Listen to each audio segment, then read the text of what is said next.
WC itu apa? Nggak hormat ya?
Istirahat, di debat, perahu.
Rot, didebut.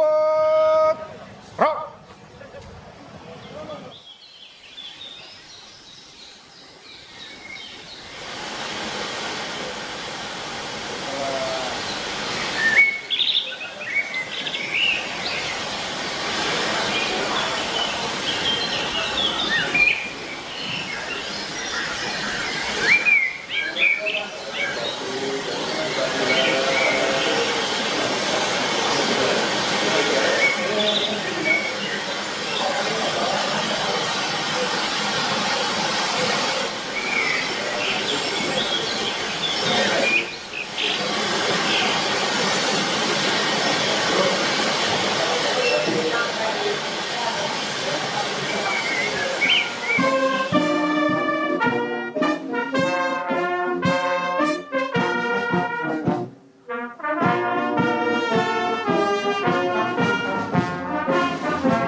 Rot, didebut. Rot.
Didebut.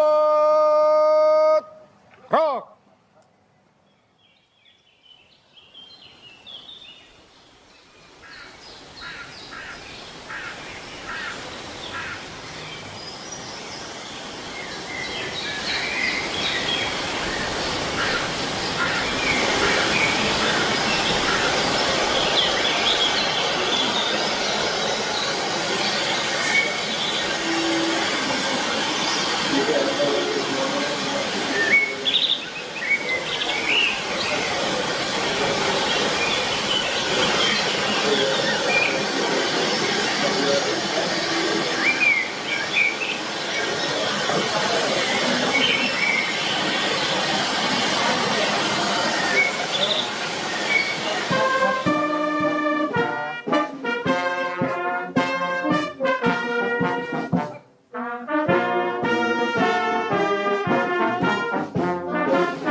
Serot, didebut.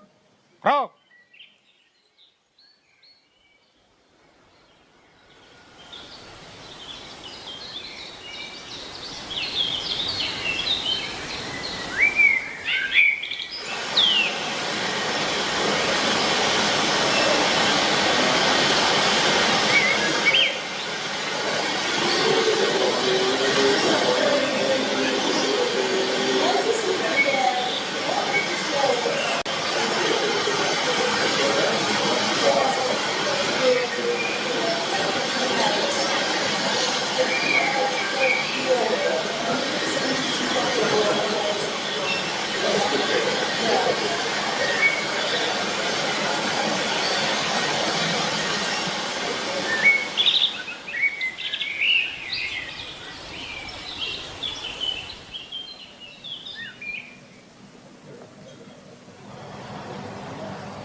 Ini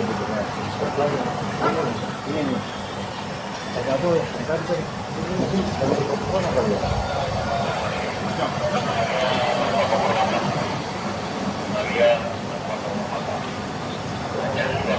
Aku datang lagi.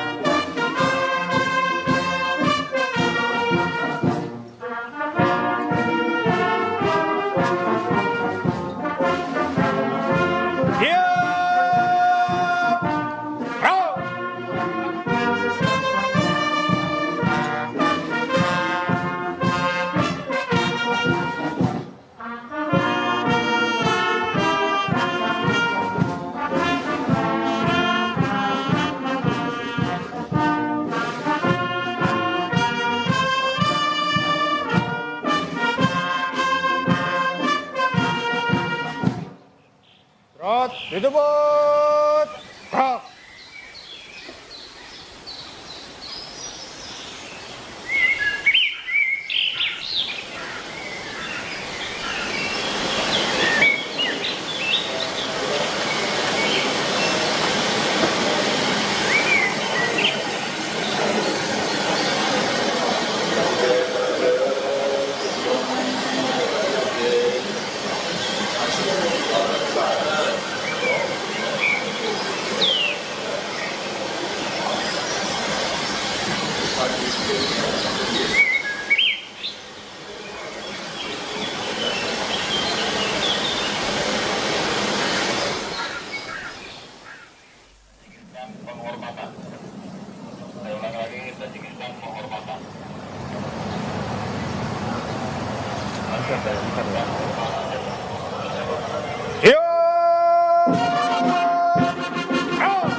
Hormat, senjata.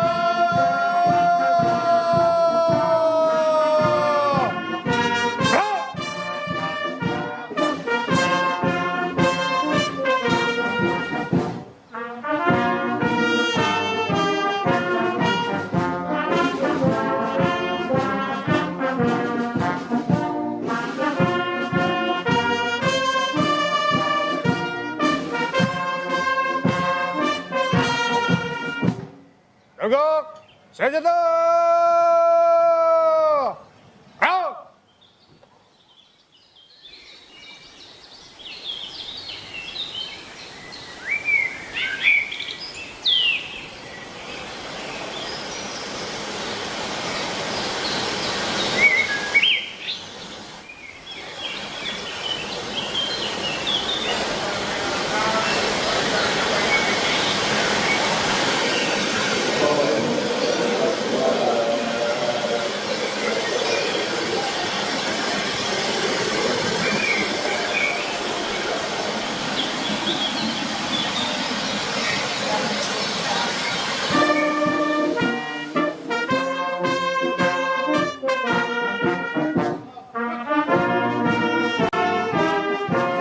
Hormat, senjata.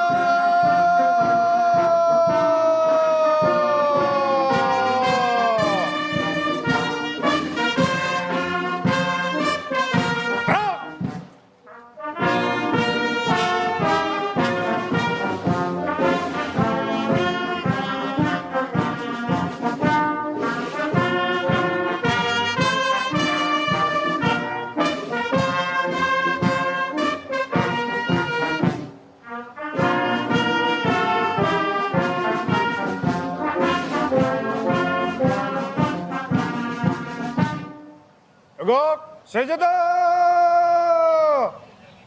Gerak.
Senjata! Bro!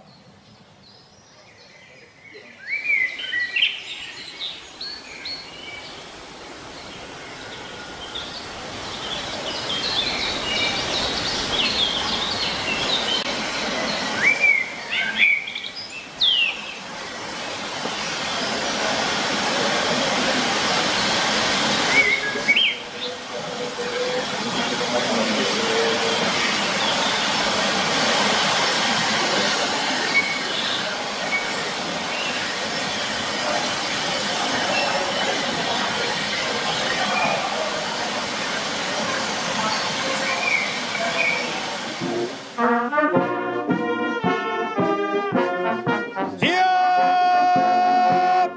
Bro!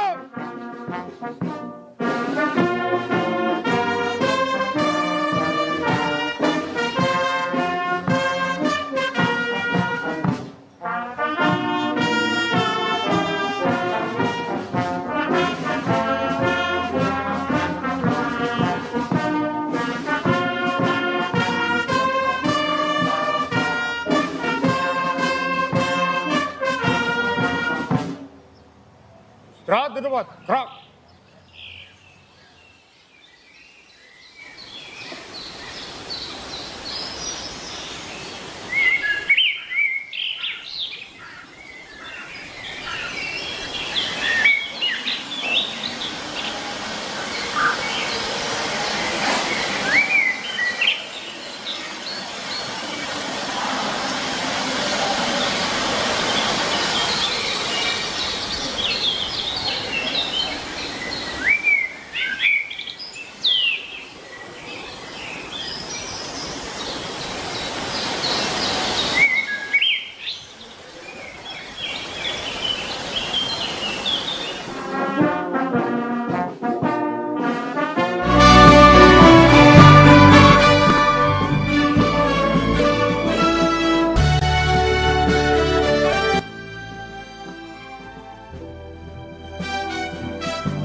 Please be seated.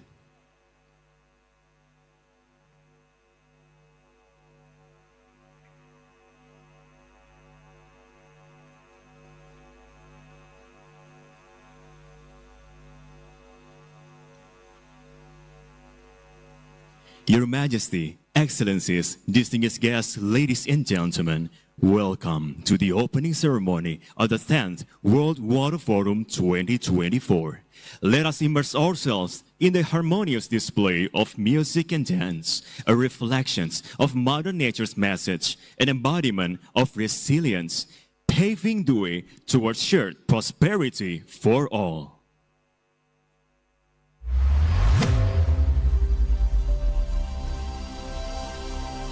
Indonesia, a maritime country. Dive into the depths of our aquatic wonders, where livelihoods intertwine with the rhythm and harmony.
Your Majesty, Excellencies, distinguished guests, ladies and gentlemen, we hope that you enjoy an incredible performance by Indonesia's brightest talents, the harmonious collaborations of Purwacara Orchestra and Choir, Udayana University Marching Band, and the captivating dance performances truly epitomize the unity of music, art, and culture. We are also lucky to have the talented young singers Shana Shannon and Raffi Sudirman, who inspire our youth, reminding us of the importance of preserving art as well as safeguarding our water resources for all generations to come. Now, we are honored to have a prominent speaker among us this morning. Kindly invite the remarks from Mr. Elon Musk.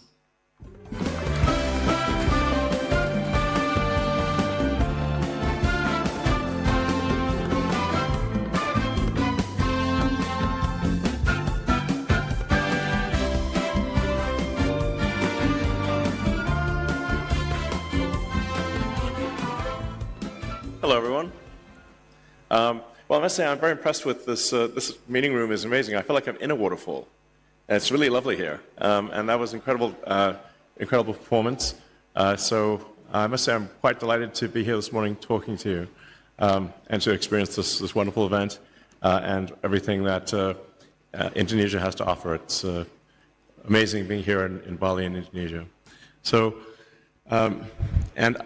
hopefully everyone saw the mangrove forests, because those are very impressive. It's several 100,000 acres of mangroves that I think have been replanted, if I recall correctly. So there are a lot of great things happening in Indonesia and the rest of the world.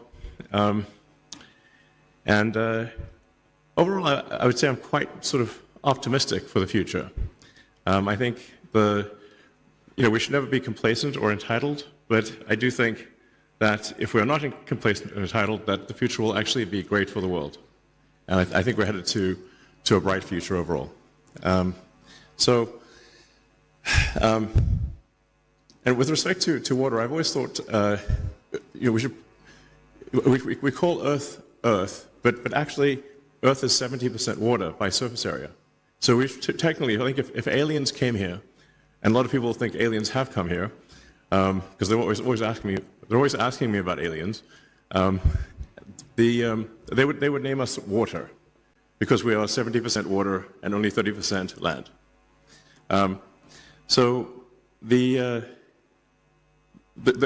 What that means is the potential for solving any given water issue is extremely good because there is so much water.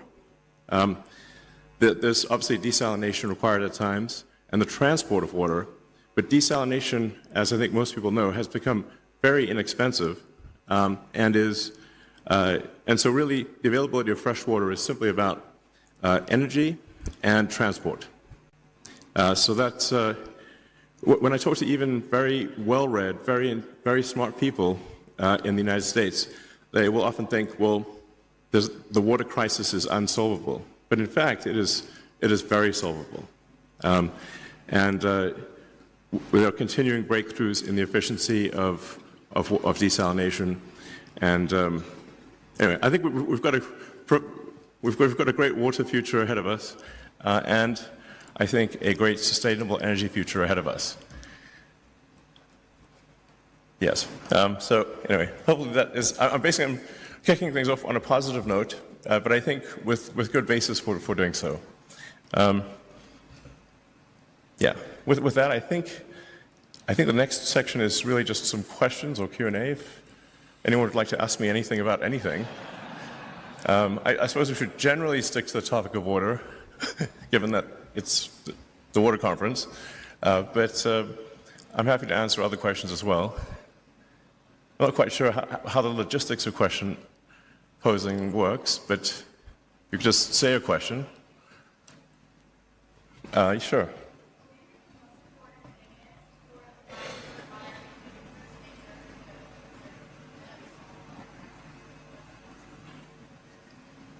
If I heard correctly, what is the most important thing for solving the water crisis? Okay. Well, the exact solution will vary depending upon country and even region within a country.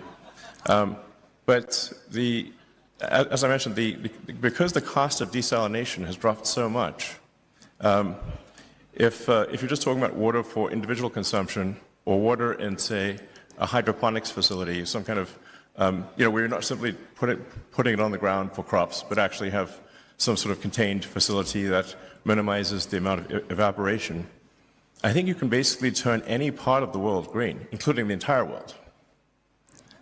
So it just begs the question of where does the energy come from? And here's where I think solar energy is very much underestimated in terms of its capability. So if you think about what would the Earth be without the sun, the Earth would be a frozen dark ice ball at roughly 3 degrees above absolute zero. It would be quite unpleasant. So, very cold and dark. But because of the sun, we're at quite a nice temperature, quite pleasant, sort of roughly 300 degrees above absolute zero. And the sun powers almost the entire ecosystem is solar powered. When you say, like, well, how much land would it take to generate electricity? There's a gigawatt per square kilometer of solar radiation that reaches the surface. So for every square kilometer, there's a peak power of roughly a gigawatt, which is comparable to a power station. Now, the sun doesn't shine all the time, obviously. So when you net all of that out and say, well, how much energy per day does 1 square kilometer yield? It's roughly 1 gigawatt hour per square kilometer per day, which is still a lot. So, and if you do the rough math, to power the United States, which is a heavy user of electricity, would take less than a 200 kilometer by 200 kilometer solar array, power the entire United States. And if you drive through the United States, there's plenty of sections of the United States where there is basically no people. Or another way to think of it is a small section of the Sahara could power all of Europe, or the world. Now, I'm not saying you would be so concentrated in the placement of solar power, because it's better to be more distributed. But the sheer magnitude of solar power that is available is often not quite understood. But the math of it is very clear. So I really would strongly recommend sort of a solar plus battery combination, or wind plus solar, can solve all of the world's energy needs by a lot.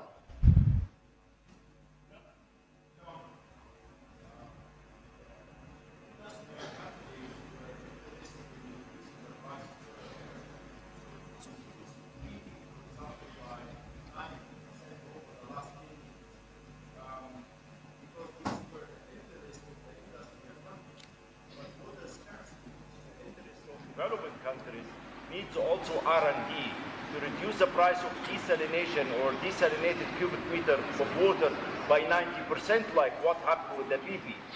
Who is going to support the R&D in this era? Not the developing countries, of course. How we are going to support the researchers?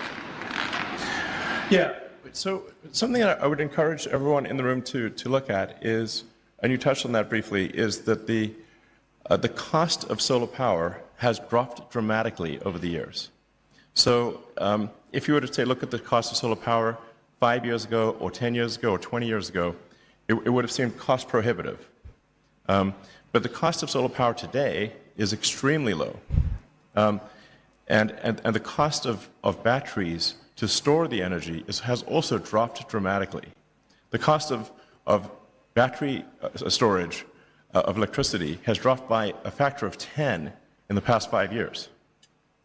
So many of the studies that were done in times past when batteries were very expensive and solar power was very expensive. And I would just encourage everyone to basically take another look at the cost of solar and the cost of batteries, and I think you'll find that you're pleasantly surprised.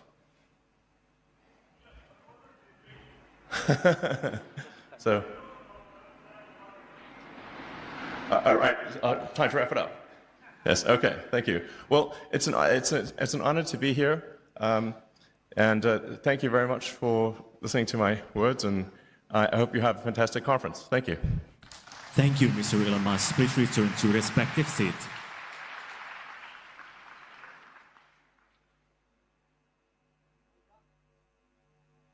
Your Majesty, Excellencies, distinguished guests, ladies and gentlemen, as we gather here at the opening ceremony of the 10th World Water Forum 2024, let us honor the memory of His Majesty, the late King Hassan II, and for his strategic vision for his country's sustainable integrated water resources management in addressing the kingdom's water security.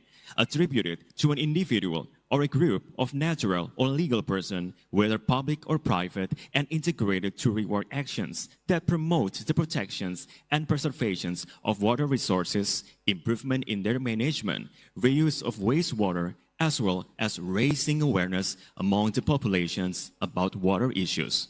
This is the King Hassan II Great World Water Prize. Morocco, a hospitable and welcoming country that dates back thousands of years, has seen inclusive development recently in many sectors, including modern infrastructure, new urban mobilities, connecting territories, renewable energies, hosting major sportive events, and much more. To accompany the socio-economic development of the country, Morocco has adopted a dynamic, anticipatory, and sustainable water policy, which considers several challenges, in particular climate change. واجب المسؤولية يتطلب اليوم اعتماد اختيارات مستدامة ومتكاملة والتحلي بروح التضامن والفعالية في إطار المخطط الوطني الجديد للماء الذي ندعو إلى التعجيل بتفعيله. ونريد التركيز هنا على بعض التوجهات الرئيسية: ضرورة إطلاق برامج ومبادرات أكثر طموحا واستثمار الابتكارات والتكنولوجيات الحديثة في مجال اقتصاد الماء وإعادة استخدام المياه العادمة. Thanks to the water-wise policy of His Majesty King Mohammed VI, may God assist him, a continuation of the visionary water policy initiated by the late His Majesty King Hassan II, the Kingdom of Morocco has an important hydraulic infrastructure and internationally recognized expertise. This infrastructure has guaranteed the availability and accessibility of water, which contributed to the socio-economic development of the country and the prosperity of its people. The country currently has 154 large dams, with a total capacity of nearly 20 billion cubic meters, with 17 under construction. The Water Highway of Morocco, a major achievement, is considered as a model of interbasin solidarity. The first urgent section, connecting the Cebu and Boura Greg basins over 67 kilometers, was completed in record time with Moroccan expertise. It is part of the major project of water transfer to Al Masira Dam. Moreover, Morocco is diversifying its sources of water supply in order to meet its needs for drinking water, irrigation, and industrial purposes, particularly through the mobilization of non-conventional water resources. 15 seawater desalination plants have been built with a capacity of 192 million cubic meters per year, including those in Agadir, Safi, and Joffre Asfar. Other plants will be built, including in Dakhla and Casablanca. The goal is to reach a production capacity of 1.7 billion cubic meters by 2030, using renewable energy and taking into account the water-energy-food nexus. The treated wastewater reuse is also increasing significantly for the watering of green spaces and golf courses. By 2027, the current volume of treated wastewater reused will triple. Morocco also works on water demand management and its economy through improving the efficiency of drinking water and irrigation distribution networks, as well as promoting water efficiency. Concrete actions combined with an unprecedented drive to raise awareness are leading to encourage citizens to change their behavior and adopt responsible consumption practices.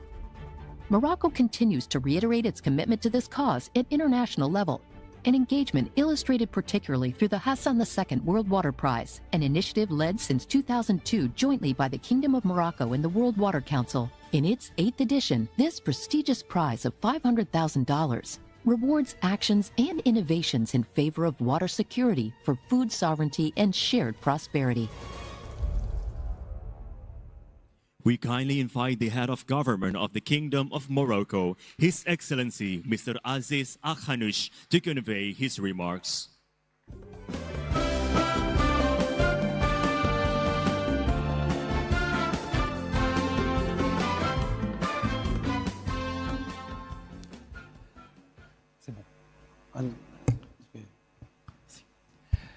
Merci. Je vais vous laisser le temps de prendre le masque parce que je vais parler en français. Merci.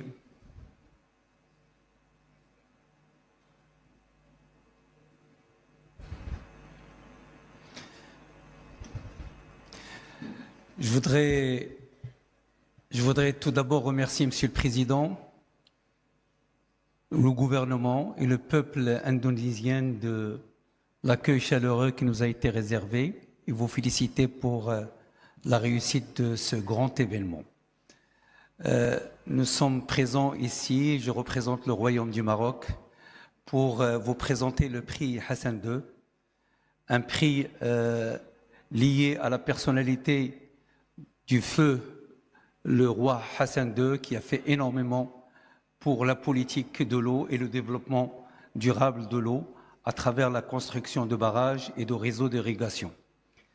Mais également, c'est l'occasion de rendre aussi hommage à Sa Majesté le roi Mohammed VI, qui a engagé un programme ambitieux de l'ordre de 14 milliards de dollars pour la durabilité de l'eau, continuer à construire les barrages d'eau, le transfert d'eau de bassin à bassin, mais également plusieurs unités de dessalement dans les grandes villes comme Casablanca, comme Agadir, comme Tanger, qui verront le développement de ce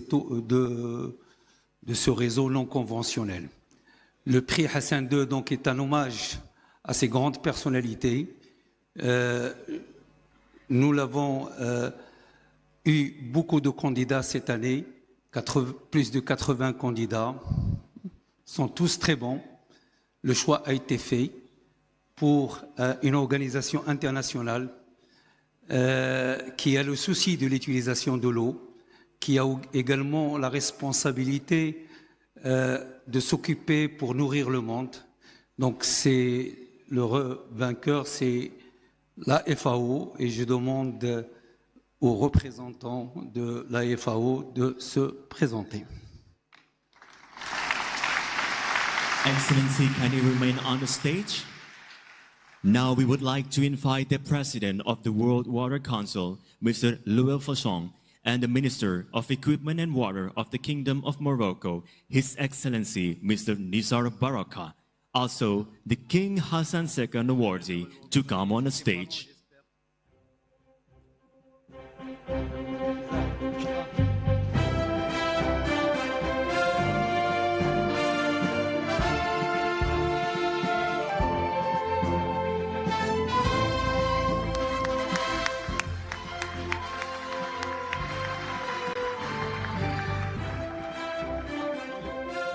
Let us count down for the photo stations in 3, 2, 1.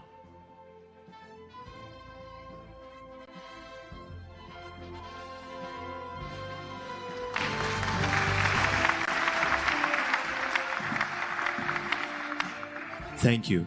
Mr. Louis Fachon, kindly remain on stage to convey the remarks. And thank you for His Excellency Mr. Aziz Akhanush and His Excellency Mr. Nizar Baraka, also the King Hassan II awardee. Please return to respective seats.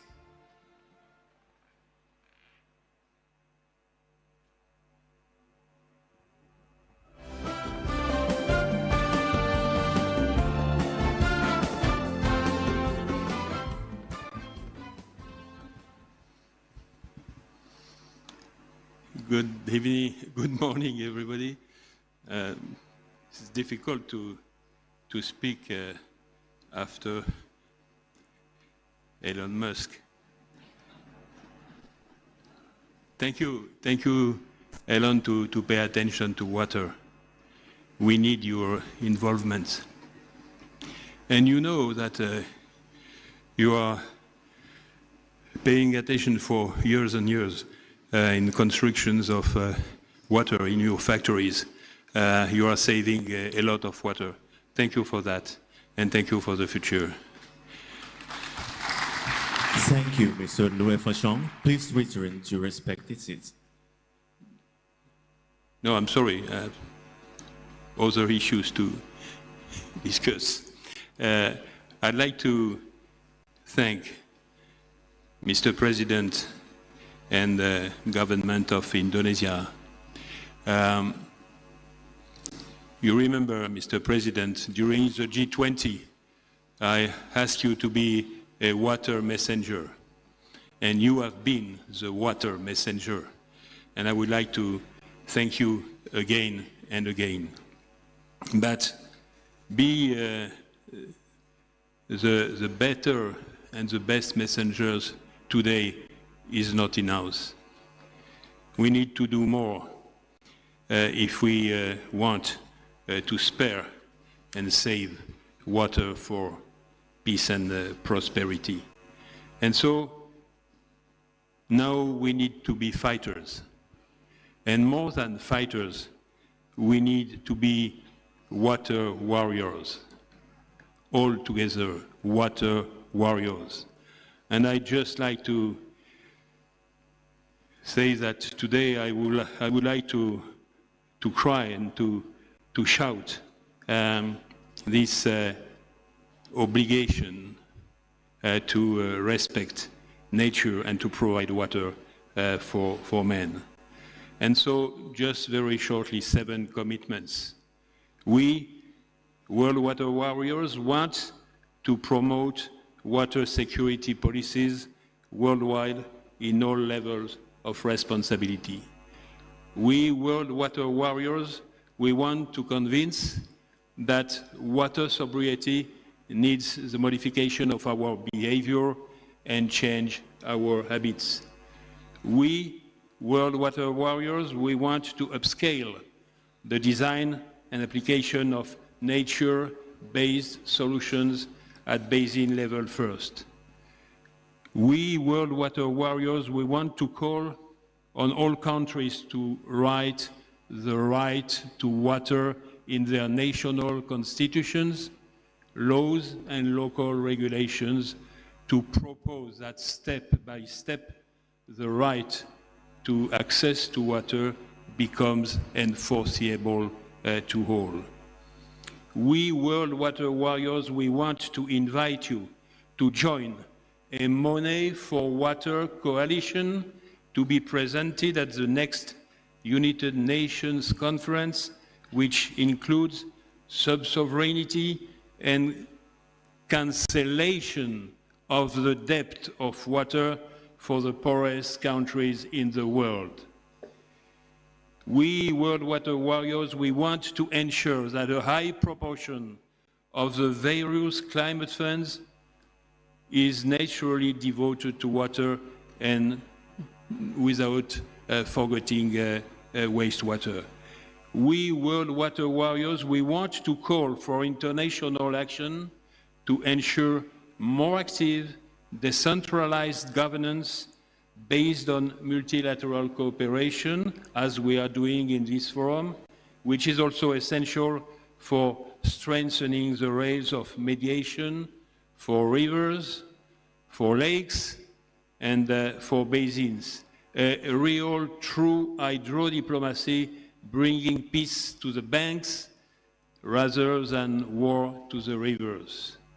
And in conclusion, ladies and gentlemen, I'd like to say to the people in this room and elsewhere in the world, we need you. We want new ideas. We want new debates to write together the future of water.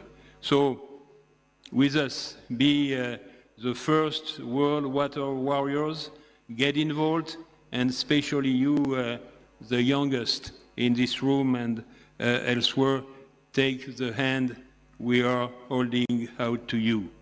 And again, Mr. President, thank you so much for your hospitality, but not only, for this wonderful preparation, for the real diplomatic victory which is crossing this forum. Thank you so much.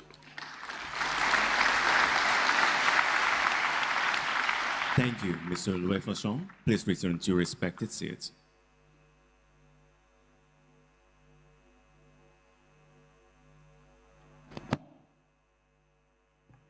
Your Majesty, Excellencies, Distinguished guests, ladies and gentlemen, let us also take this special moment to represent you.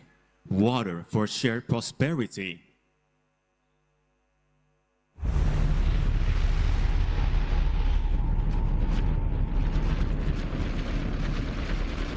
In a world plagued by the relentless grip of climate change, every living being is feeling the heat. Climate change. Climate change. Climate change. Species are vanishing, ecosystems collapsing.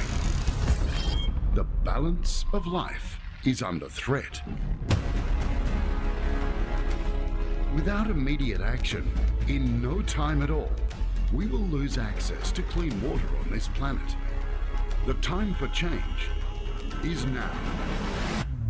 At this year's 10th World Water Forum, driven by the vision of water for shared prosperity, we will embark on more tangible actions through comprehensive stages to seek real solutions. Indonesia terus berkontribusi Indonesia continues to contribute to the efforts Indonesia to has tackle climate change. undertaken serious actions in water management. Our approach balances soft and hard actions. Soft actions, rooted in nature, encompass mangrove replanting, forest preservation, sustainable energy, and lake restoration. These initiatives foster water conservation and strengthen ecosystems' resilience. Hard actions involve infrastructure, optimizing irrigation data, constructing dams for hydroelectricity, implementing flood control, and installing large-scale solar floating panels. These efforts enhance water efficiency and harness renewable energy. Additionally, the development of food estates aims to ensure food security while utilizing water resources efficiently. Indonesia recognizes the importance of water management in the tourism sector. From pristine beaches to lush rainforests, water plays a crucial role in attracting visitors to our diverse landscape. Therefore, sustainable water management practices are essential to preserve these natural treasures and maintain the allure of Indonesia's tourism industry. All these efforts are deeply rooted in Indonesia's traditions, especially here in Bali, where water is considered sacred and cherished since ancient times. Preserving water has been a practice passed down through generations. Now is the time for all of us, the global community, to come together at the 10th World Water Forum. Let's unite now and grasp this opportunity to discover concrete solutions for these crises and create a future where water security is secured for everyone.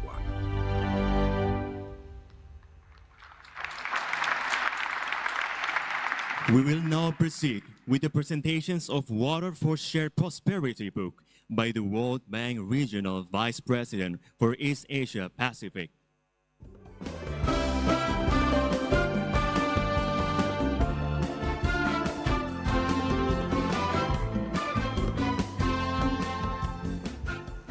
Now we kindly invite the President of the Republic of Indonesia, His Excellency Mr. Joko Widodo, to accept the book.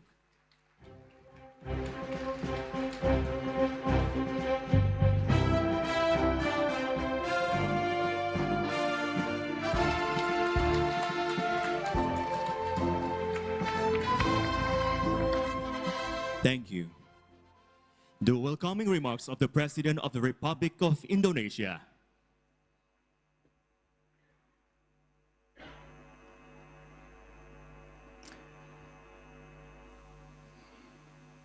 Yang mulia para pemimpin negara, pimpinan organisasi internasional, Presiden Dewan Air Dunia, Ketua DPR Republik Indonesia, hadirin dan tamu undangan yang saya muliakan. Selamat datang di Bali. Suatu kehormatan bagi Indonesia dipercaya menjadi tuan rumah Forum air sedunia yang ke-10 untuk meneguhkan komitmen bersama dan merumuskan aksi nyata pengelolaan air yang inklusif dan berkelanjutan. Bisa kita bayangkan, dari 72% permukaan bumi yang tertutup air, hanya 1% yang bisa diakses dan digunakan sebagai air minum dan keperluan sanitasi. Bahkan di tahun 2050, 500 juta petani kecil sebagai penyumbang 80% pangan dunia diprediksi paling rentan mengalami kekeringan. Tanpa air tidak ada makanan, tidak ada perdamaian, tidak ada kehidupan. No water, no life, no growth. Oleh sebab itu, air harus dikelola dengan baik karena setiap tetesnya sangat berharga. Yang mulia, sebagai negara dengan luas perarian yang mencapai 65%, Indonesia kaya kearifan lokal dalam pengelolaan air, mulai dari sepanjang garis pantai, pinggiran aliran sungai, sampai tepian danau. Masyarakat kami memiliki nilai budaya terhadap air, salah satunya adalah sistem pengairan subak di Bali yang dipraktekkan sejak abad ke-11 yang lalu dan diakui sebagai warisan budaya dunia. Selain itu, bagi masyarakat Bali, air adalah kemuliaan yang mengandung nilai-nilai spiritual dan budaya yang harus dikelola bersama-sama. Hal tersebut sejalan dengan tema kita tahun ini, yaitu air bagi kemakmuran bersama, yang bisa dimaknai menjadi 3 prinsip dasar, yaitu menghindari persaingan, mengedepankan pemerataan dan kerjasama inklusif, serta menyokong perdamaian dan kemakmuran bersama, di mana ketiganya hanya bisa terwujud dengan sebuah kata kunci, yaitu kolaborasi. Di Indonesia, kolaborasi telah menjadi kunci keberhasilan dalam merestorasi Sungai Citarum, serta pengembangan energi hijau, solar panel terapung di Waduk Cirata, yang menjadi terbesar di Asia Tenggara dan ketiga di dunia. Yang mulia, dengan berkumpulnya kita di Bali hari ini, tentu Indonesia berharap dunia dapat saling bergandengan tangan secara berkesinambungan untuk dapat memperkuat komitmen kolaborasi dalam mengatasi tantangan global terkait air. Let's preserve our water today for shared prosperity tomorrow. And in relation to continuity, in October, my term as President will come to an end. And on this good occasion, allow me to introduce the President-elect of Indonesia,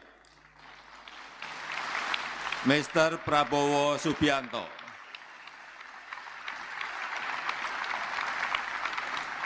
Who is currently serving as the Minister of Defense, who will continue Indonesia's commitment to contribute toward world water management. Terima kasih, Pak Prabowo.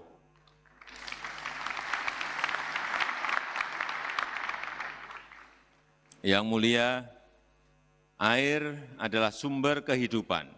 Air juga merupakan simbol keseimbangan dan keharmonisan. Namun, jika tidak dikelola dengan baik, air juga dapat menjadi sumber bencana. Dan dengan mengucap Bismillahirrahmanirrahim, Forum Air Sedunia ke-10 secara resmi saya nyatakan dibuka. Terima kasih.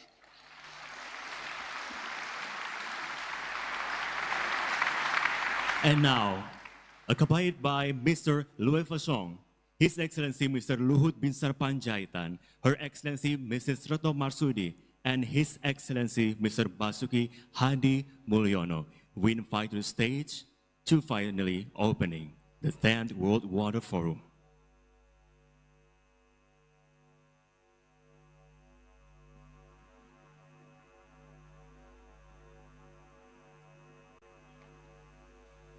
By the count of 3, 2, 1. Harnessing the power as one. For the brightest smile on every face. For the future of our home. Welcome to the 10th World Water Forum 2024. Water for shared prosperity.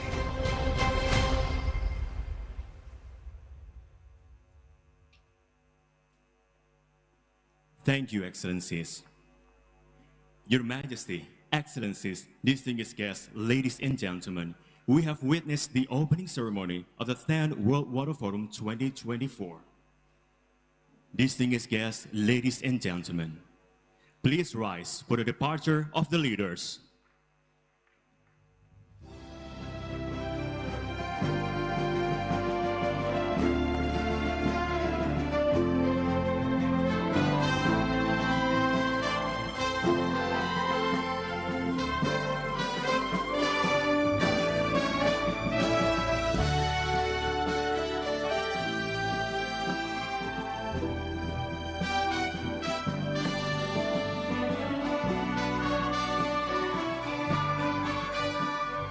We cordially invite the head of states and or governments, as well as ministers participating at the high-level meeting to proceed to Nusantara Ballroom.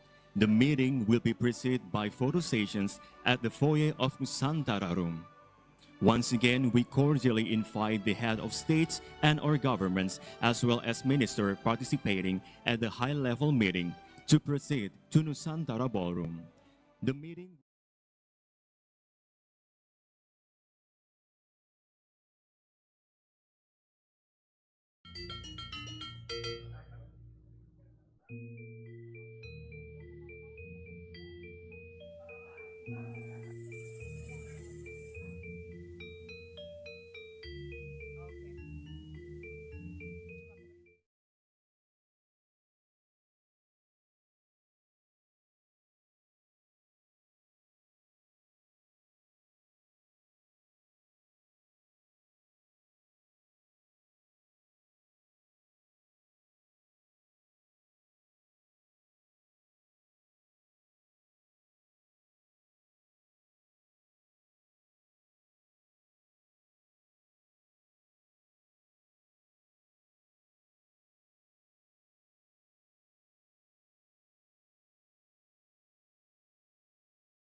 Yang mulia para pemimpin negara,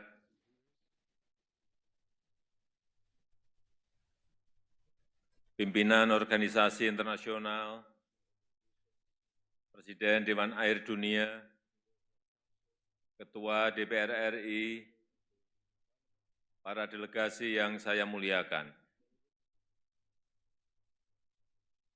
Peran air sangat sentral bagi kehidupan umat manusia. Bank Dunia memperkirakan kekurangan air dapat memperlambat pertumbuhan ekonomi sampai 6% hingga tahun 2050. Kelangkaan air juga dapat memicu perang, serta bisa menjadi sumber bencana. Too much water maupun too little water, keduanya dapat menjadi masalah bagi dunia. Dalam 10 tahun terakhir, Indonesia telah memperkuat infrastruktur airnya dengan membangun 42 bendungan, 1,18 juta hektar jaringan irigasi,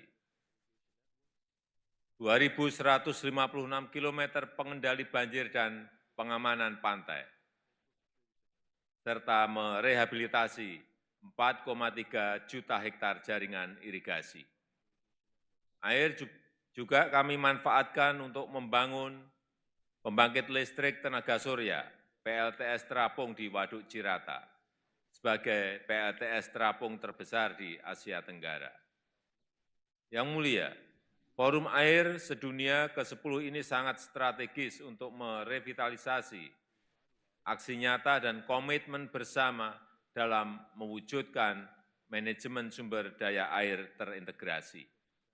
Ada 3 hal yang Indonesia konsisten dorong. Yang pertama, meningkatkan prinsip solidaritas dan inklusivitas untuk mencapai solusi bersama, terutama bagi negara-negara pulau kecil dan yang mengalami kelangkaan air. Yang kedua, memberdayakan hydrodiplomasi untuk kerjasama konkret dan inovatif, menjauhi persaingan dalam pengelolaan sumber daya air lintas batas. Yang ketiga, memperkuat political leadership sebagai kunci sukses berbagai kerjasama menuju ketahanan air berkelanjutan. Dan melalui forum ini, Indonesia mengangkat 4 inisiatif baru, yaitu penetapan World Lake Day, yang kedua pendirian Center of Excellence di Asia Pasifik, yang ketiga tata kelola air berkelanjutan di negara pulau kecil, dan yang keempat penggalangan proyek-proyek air. Yang mulia, air bukan sekedar produk alam, tapi merupakan produk kolaborasi yang mempersatukan kita, sehingga butuh upaya bersama untuk menjaganya. Dan dengan ini, saya nyatakan sesi pertemuan tingkat tinggi Forum Air Sedunia ke-10 dibuka.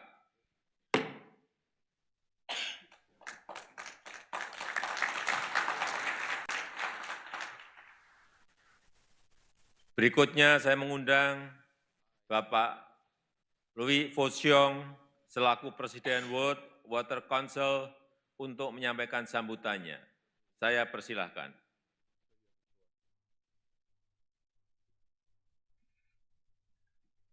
Mr. President of the Republic of Indonesia, Mr. Head of States and Head of Governments, Excellencies, allow me once again to thank President Joko Widodo and his entire team for the fantastic organizations of the 10th World Water Forum. Our world, ladies and gentlemen, is suffering, and so are its inhabitants. Our Earth is damaged, and its natural resources are in great danger. This situation is often due to our lack of awareness. We all want to improve this situation and the injustice it causes. And during this week of the forum, let's turn our dreams in reality. Let's go to the waterbed. Through our actions, let's work together to cure it of all the ills we have caused. We are working for people and we are working for nature to conserve and to enhance biodiversity and revitalize the ecosystems that surround and support us.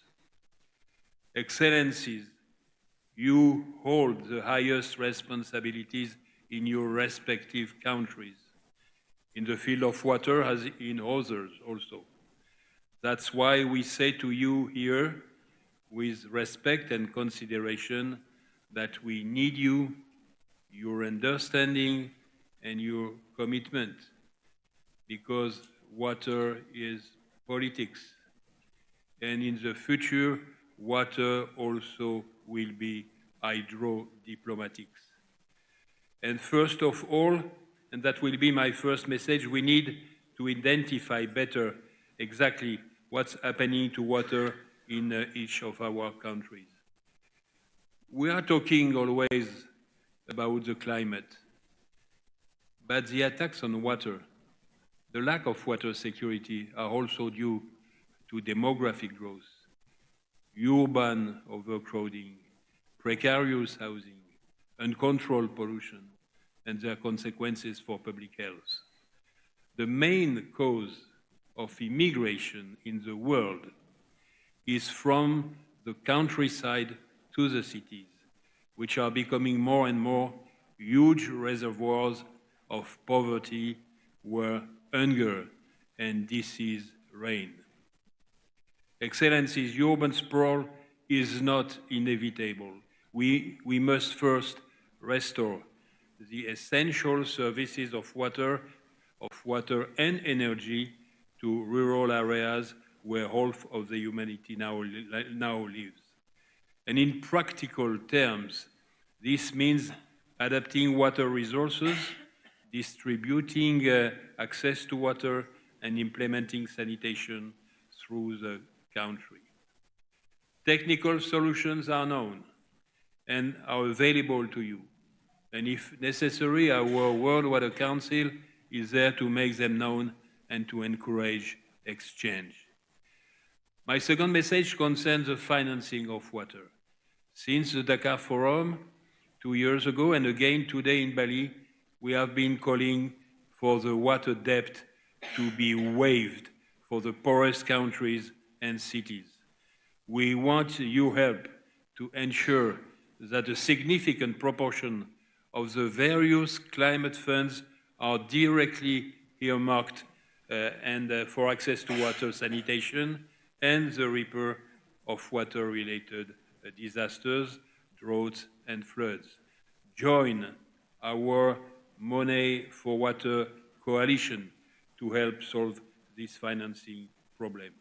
And the third message is to support the horizontal approach through the Five Fingers Alliance: water, energy, health, food and education, in innovation, financing and governance. It's by linking essential basic services that we make progress against poverty and for prosperity. And my last message concerns governance. Governance should guarantee an equitable responsibility shared between the states, between the basins, and between local authorities, because time of centralism is over. At international level, please call for water priority based on multilateral cooperation, and it's essential for strengthening the rules of mediation for rivers, lakes, and basins. Through hydro-diplomacy, as I've said, bringing peace to the banks rather than wars to the river. So you understand my call. You also, all together, could be water warriors. And I believe that in this way, through dialogue and sharing, that the future of water for prosperity and peace will be written. Thank you very much.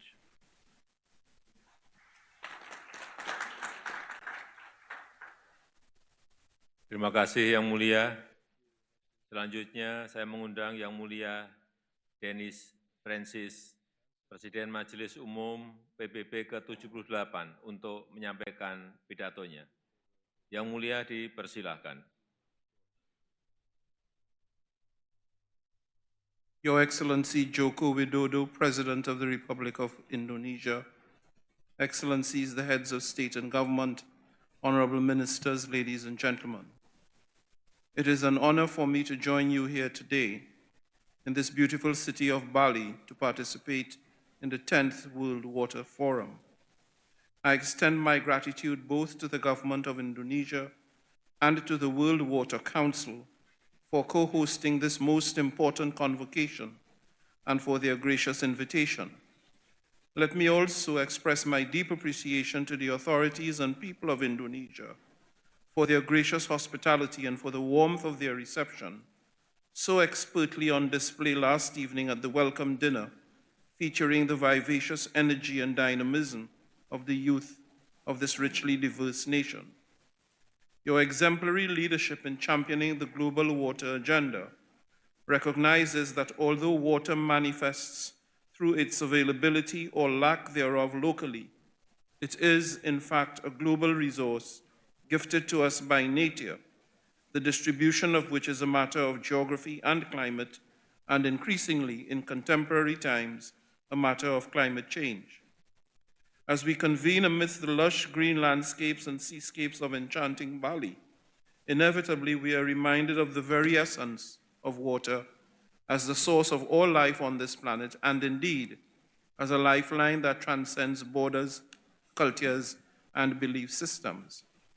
Under the theme, Water for Shared Prosperity, we gather to deliberate on practical ways to foster better, efficient, and integrated management of the planet's increasingly scarce water resources in order to drive and support sustainable development rather than impairing it. Building upon the impressive momentum achieved during the March 2023 UN Water Conference, which mobilized more than 800 commitments compiled through the Water Action Agenda, I am hopeful that this forum will meaningfully boost progress in international cooperation and in the formulation and implementation of concrete actions to stabilize the medium to long-term availability and management of water, and indeed of the intergovernmental relationships that are key to guaranteeing sustainable outcomes. It is important that our efforts to better manage water resources are synergized with the broader agenda of achieving all 17 Sustainable Development Goals, all of which will be impacted by the availability of water. Excellencies, the indisputable reality is that we are facing a myriad of interconnected and complex challenges, among them climate change and water scarcity, and in many cases across the globe, water contamination, which itself imposes the additional problem of challenges to health and possibly, therefore, to life.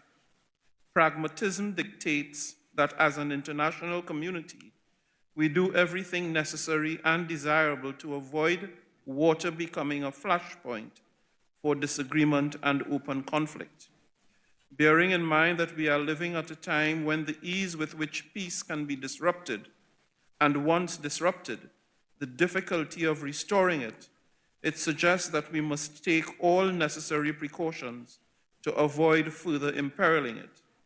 Investment in water is therefore investment in sustainable development, but investment in global water cooperation constitutes an investment in peace, as indeed in the long-term stability of the water supply.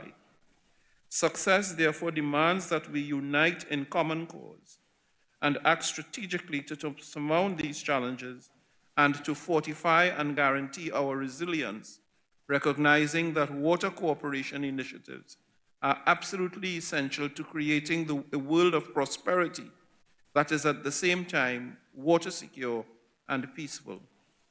Over the coming days, let us address the bottlenecks in our implementation and explore innovative solutions that harness the transformative power of water as a catalyst for peace, solidarity, and shared prosperity. Through its 6 sub-themes, this forum affords us an opportunity to take stock of our progress, raise awareness, and exchange views on how best to leverage water as a driver of sustainable development, rather than as a driver of conflict and confrontation among states. One definitive approach lies in collaborative innovation, which holds huge potential for unlocking the full potential of our water's resources. By adopting innovative financing models and leveraging technological advancement, we can enhance our capacity to manage food and energy consumption sustainably, thereby also paving the way for a brighter future for generations to come. I urge each and every one of you to seize the opportunity before us, to forge connections, share insights, and galvanize collective action towards building a water-secure and sustainable world. Mindful that in many parts of the world, the ocean and seas are the main supply of water, we must pay attention to the condition and circumstances of our oceans. In this regard, I should like to emphasize that as a cornerstone of my presidency of the General Assembly, I decided to spotlight the dire threats posed by sea level rise. This looming specter represents not merely a challenge, but a real threat to the safety, security, and indeed survival of small island developing states and low-lying coastal communities. What is at stake could well be the inundation and loss of territory on the part of these vulnerable countries, not to mention the potential loss of culture and heritage that would accompany their submergence. Given the fragile nature of these economies and the fact that they did not cause the problem of climate change, it seems correct as a matter of ethics and principle that they should receive the support and cooperation of the international community in coping with the challenges resulting from sea level rise. At my initiative, the General Assembly has taken bold and decisive action towards building momentum on urgent and targeted redress, notably through the decision to convene a high-level plenary meeting on sea level rise on September 25, 2024. My hope is to see today's Water Forum outcomes being leveraged at this high-level plenary meeting and the much-anticipated Summit of the Future also in September. Let us seize upon these momentous events as clarion calls to action, igniting decisive measures to champion our water agenda while also combating the imminent crisis of sea level rise. Ladies and gentlemen, as I close, let us draw inspiration from the Balinese philosophy and channel the spirit of Tri-Hita Karana throughout the World Water Forum, recognizing that water is not only a source of physical sustenance, but also a sacred element that binds humanity to the rhythms of nature, also fostering harmony between humanity and the environment. Together, in harmony with ourselves and our environments, we can overcome the challenges we face and navigate towards a secure future where water becomes a true source of solidarity, unity, prosperity, and peace. I look forward to the outcomes of this forum and retain high confidence in its significant contribution to the UN Water Agenda, particularly in informing the deliberations leading up to the UN Water Conference scheduled for 2026. I thank you.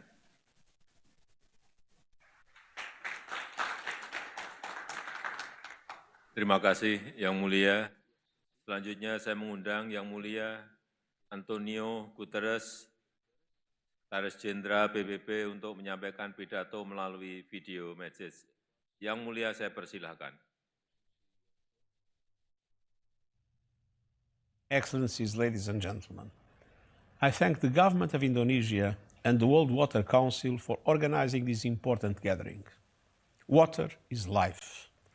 It is central to healthy people, ecosystems, and biodiversity. And as this year's theme reminds us, water is key to our shared prosperity. Yet, water is under threat. Needless competition, mindless consumption, and reckless pollution are draining and poisoning the world's lifeblood. Climate change is pushing water temperatures to deadly new highs. Glaciers are melting, seas are rising, and river flows are shrinking. And people will pay the price in droughts, ruined crops, malnutrition, disease, and disasters. Governments around the world are waking up to this crisis. This forum is a critical opportunity to discuss solutions around water and sanitation, disaster risk reduction, governance, finance, and innovation. The United Nations stands with you in these efforts. Following last year's UN Water Conference, we launched the UN system-wide strategy on water and sanitation in July. The UN Water Conferences in 2026 and 2028 will be milestone moments for the world to carry this work forward. We need to put water at the center of all our efforts on climate, biodiversity, and sustainable development.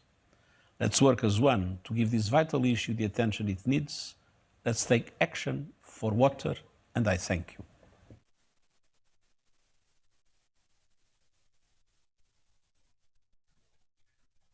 Terima kasih Yang Mulia. Yang Mulia, kita telah mendengarkan pandangan dari PBB dan perspektif yang lebih luas. Tentu sangat diperlukan termasuk dari parlemen sebagai wakil rakyat. Pada kesempatan ini, saya menyambut baik pertemuan yang akan diselenggarakan oleh Dewan Perwakilan Rakyat Republik Indonesia dan Persatuan Antar Parlemen di sela-sela Forum Air Sedunia ke-10. Untuk itu, selanjutnya saya mengundang Yang Mulia Ibu Puan Maharani, Ketua DPR Republik Indonesia. Yang Mulia, saya persilahkan.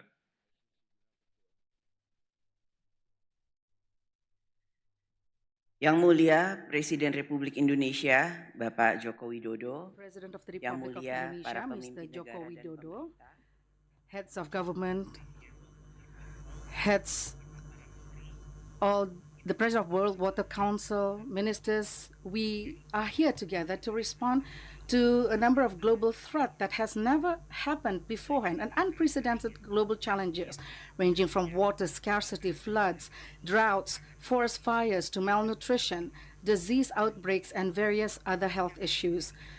In line with the impact of climate change, the threat of food and energy crisis has become a sleeping crisis. The United Nations Environmental Organization notes that more than 50% of the world's population is facing water shortages at least once a month. However, the attention of the international community at this time is currently focused on geopolitical issues, power competition, and economic competition, not only on water security issues. Recent studies show a significant increase in military spending, reaching $2.4 trillion by 2023. That amounts to 2.3% of global GDP. At the same time, water sector spending in developing and poor countries is only 0.5% of their GDP. It seems that we are stuck in a state of resource misallocation. This is a contradictory when the world is faced with tremendous threats, including those posed by climate change and water scarcity. If the Parliament and the government are able to increase funding for clean water provision, then the problem of water scarcity will be significantly resolved.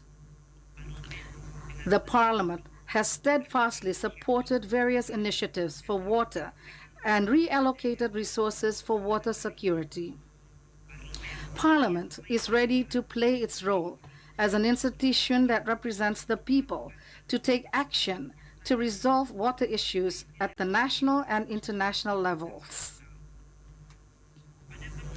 At the parliamentary meeting this afternoon, we will discuss the following 4 substantive issues, namely, water as a deal breaker to achieve sustainable development, innovative practices for inclusive and equitable access to water, water at the heart of climate actions, and water diplomacy and cooperation, and also science for peace. The commitment of the Parliament to the water agenda is very strong. Water issues will be a priority for Parliament domestically and through parliamentary diplomacy. Governments and parliaments have a shared responsibility to transform the impacts of climate change and water scarcity into water security and make water a source of peace and prosperity. I ask all relevant parties to work together for this important global agenda so that every rights for clean water will be fulfilled, and Parliament is ready to be part of this collective action. Thank you.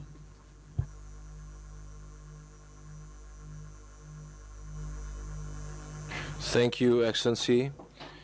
Next, we will enter the closed session. I respectfully invite colleagues from the media to vacate the meeting room. Thank you.